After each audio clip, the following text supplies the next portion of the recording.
Halo, selamat datang di channel Ruang Taktik. Di video kali ini, kita akan analisis laga UEFA Super Cup yang mempertemukan dua juara Eropa, Real Madrid sang jawara UCL, dan Atalanta yang merajai Europa League musim lalu. Laga ini menyajikan duel adu taktik dua pelatih senior asal Italia, Carlo Ancelotti dan Gianpiero Gasperini. Real Madrid berhasil menjuarai UEFA Super Cup setelah mengandaskan perlawanan Atalanta. Tim yang terkenal dengan man-to-man marking dan backline yang solid ini sebetulnya mampu meredam Real Madrid di babak pertama. Namun anak asuh Ancelotti yang tampil lebih energik dengan pemain-pemain mudanya, ditambah dengan cairnya taktik fungsional play, pada akhirnya bisa membongkar pertahanan Atalanta. Di babak kedua, Real Madrid tampil lebih ganas dan cetak 2 gol melalui Federico Valverde dan debut gol dari Kylian Mbappe. Nah, penasaran bagaimana wajah taktik baru Real Madrid yang lebih energik? Let's go, kita bahas sama-sama. Real Madrid turun dengan formasi 4-3-3. Mbappe langsung starter sebagai ujung tombak di posisi nomor 9, diapit oleh dua winger Brazil, Vinicius Junior dan Rodrigo. Di tengah, Bellingham dan Fede Valverde diplot sebagai gelandang nomor 8, melengkapi Tchouaméni yang bermain sebagai single pivot. Di belakang, Eder Militao bersama Antonio Rudiger di pos center back, dan Ferland Mendy serta Carvajal di pos fullback. Sementara itu, tim Italia Atalanta turun dengan formasi 3-4-1-2. Skuad Ladea sedikit pincang karena beberapa pemain andalannya yang nggak bisa tampil, seperti Scalvini, Zaniolo, dan sang bomber Scamacca yang dibekap cedera, serta Koop Mainers yang ingin pindah dari Atalanta. Pada laga ini, mereka tampil tanpa striker murni. Di depan menggunakan dua false nine, Charles de Ketelaere dan Ademola Lookman ditopang oleh Mario Pasalic di pos nomor 10. Saat dalam fase on possession atau menguasai bola, gelandang bertahan Madrid yaitu Aurelian Tchouaméni akan drop atau turun di antara dua center back untuk membentuk shape 3 pemain di belakang. Dengan Tchouaméni yang drop, dua fullback Madrid akan lebih naik mengisi area kelebaran di koridor sayap. Secara prinsip, dropnya Tchouaméni ini sama dengan apa yang dilakukan Toni Kroos musim lalu, yang sama-sama bertujuan untuk menciptakan situasi menang jumlah di lini pertama dan mendorong dua fullbacknya lebih naik. Namun bedanya, Kroos lebih banyak drop di sisi kiri samping center back. Selain itu, perbedaan lainnya adalah di lini tengah. Musim lalu, Jude Bellingham lebih banyak berada pada pos nomor 10 di belakang dua false nine, Rodrigo dan Vini, membentuk shape diamond di lini tengah. Kali ini, pemain asal Inggris tersebut positioningnya lebih turun sejajar dengan gelandang Madrid lainnya, Federico Valverde. Bellingham memainkan peran baru sebagai gelandang box-to-box seperti yang ia jalankan di klub sebelumnya, Dortmund, meski formasinya berbeda. Dengan peran box-to-box ini, Bellingham lebih turun ke bawah untuk bantu bangun serangan dan bisa memaksimalkan kemampuan ball carrying-nya.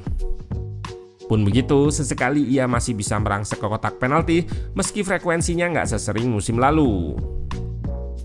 Secara umum, dengan beberapa hal yang dijelaskan tadi, terlihat di laga Super Cup ini, struktur Madrid saat on possession adalah 3-4-3, dengan dua gelandang di tengah dan 3 penyerang di depan, di mana winger bisa narrow, berdekatan dengan striker, juga bisa melebar maksimal di koridor sayap. Saat menguasai bola, Madrid harus menghadapi Atalanta yang bertahan dengan man-to-man marking.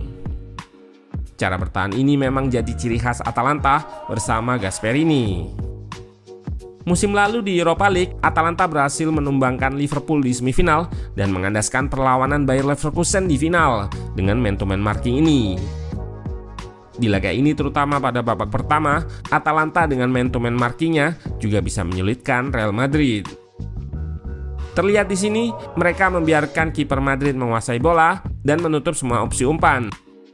Penyerang Madrid yaitu Mbappe dan Vini pun harus turun cukup jauh untuk jemput bola dan bantu proses bangun serangan. Pun begitu, pergerakan keduanya pun juga diikuti oleh pemain Atalanta yang bertugas menjaganya. Sulit build up dari bawah, Beberapa kali Madrid mencoba untuk melakukan build up direct dengan long ball yang dilepaskan Courtois. Long ball ini seringkali diarahkan ke belakang backline Atalanta. Namun tim yang identik dengan warna biru hitam ini juga cukup baik dalam menanggulanginya. Di belakang, pertahanan mereka pun cukup solid. Bertahan dengan 5 back, mereka bisa melakukan double cover terhadap penyerang-penyerang El Real.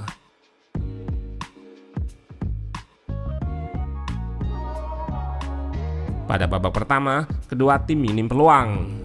Sang Raja Eropa hanya melepaskan 3 tembakan, sementara Atalanta 2. Satu peluang terbaik Madrid di babak pertama adalah tembakan dari Rodrigo memanfaatkan umpan Vinicius. Bukan Ancelotti namanya kalau nggak mampu menemukan solusi. Buntu di babak pertama, pelatih yang sudah meraih 5 kali UCL ini melakukan perubahan di babak kedua. Perubahan yang dilakukan oleh Don Carlo adalah menggeser Mbappe ke area sayap kiri.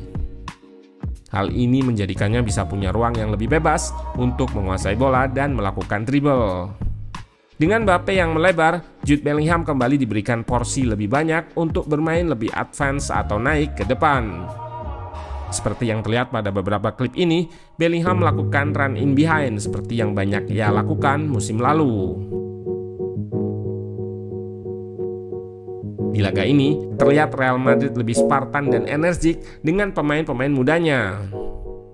Outfield player yang starter di laga ini hanya Rudiger dan Carvajal, yang usianya lebih dari 30 tahun. Keduanya pun merupakan pemain belakang, dan inilah wajah baru Real Madrid musim ini. 6 pemain di lini depan dan tengah usianya relatif masih muda dan masih energik, sehingga dengan hal ini memungkinkan Madrid untuk menerapkan high press dan counter press dengan intensitas yang tinggi. 2 gol mereka pun bermula dari keberhasilannya melakukan high press dan counter press. Pada gol pertama, terlihat Madrid menutup semua opsi umpan terdekat. Saat kiper Atalanta mengumpan ke wingback, sudah ada Ferland Mendy yang melakukan pressing dan berhasil merebut bola. Terjadi serangan balik. Vini di sisi kanan melewati 2 pemain Atalanta. Di tengah ada Mbappe yang mengikat 2 back. Pergerakan Valverde dari second line tidak terdeteksi. Pemain yang saat ini menggunakan nomor punggung 8 ini pun dengan mudah melakukan tap in di depan mulut gawang. Sedangkan gol kedua berawal dari long ball. Back Atalanta melakukan kesalahan antisipasi. Alih-alih melakukan clearance, Hein malah mengontrol bola. Rodrigo yang melakukan counter press pun bisa merebutnya. Pertahanan Atalanta unbalanced dan kalah jumlah, langsung diekspos oleh Vini lewat kecepatannya. Cutback pertama gagal, namun masih ada Jude Bellingham di sisi kiri. Gelandang timnas Inggris ini kembali melepaskan cutback yang diselesaikan oleh Mbappe. Pada babak kedua, Atalanta nampak kewalahan dengan lini depan Madrid yang tampil lebih fluid, terutama setelah kebobolan gol pertama. Madrid beberapa kali mendapatkan big chance mengekspos pertahanan Atalanta yang tidak sekompak babak pertama. Satu hal yang kerap terlihat dari Madrid di laga ini adalah mereka sering melepaskan trupas atau umpan terobosan ke ruang kosong, berbarengan dengan pergerakan tanpa bola pemain yang jadi target umpan. Hal inilah yang menyulitkan Atalanta. Dari pertandingan Super Cup ini, kita bisa melihat bagaimana Madrid semakin mengerikan dengan Mbappe yang langsung padu dengan rekan-rekan barunya. Terlebih, sebagai pelatih yang adaptif, nampak Don Carlo tak kesulitan untuk mengintegrasikan Mbappe di sistem taktik barunya. Menarik dilihat bagaimana kiprah Madrid di musim ini. Apakah dengan pemain-pemain yang energik dan Spartan, ditambah kehadiran Mbappe, bisa menjadikan mereka menguasai kompetisi domestik dan kompetisi Eropa? Bagaimana menurutmu?